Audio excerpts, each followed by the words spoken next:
I'm in Washington. President Trump is expected to meet virtually today with European leaders ahead of his face-to-face with Russian President Putin. And Dave, there is a lot going on both internationally and in D.C., where President Trump has called in the National Guard. NBC's Alice Barr has the latest from Washington. Go home.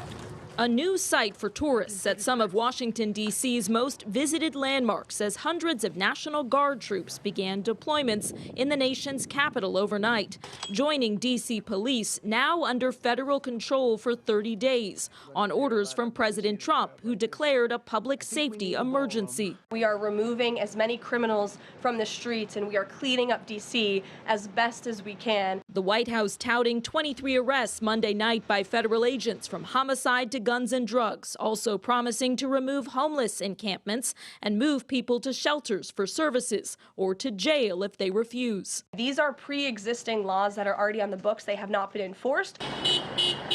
Protesters and critics in Congress slamming what they call a manufactured crisis and presidential overreach. He's taking away checks and balances. City leaders pointing to dropping violent crime stats over the past 2 years. The mayor meeting with the attorney general, promising to make the most of the surge in federal resources while criticizing what she called an authoritarian push. We all need to do what we can in our space, in our lane, to protect our city and to protect our autonomy. It all comes as the Trump administration is also focused overseas, preparing for Friday's summit in Alaska between President Trump and Russian President Vladimir Putin, which the White House now calls a listening session, confirming Ukrainian President Zelenskyy will not join, though he is speaking by phone today with President Trump and European allies, pushing for Ukraine to have a voice in ending the Russian assault.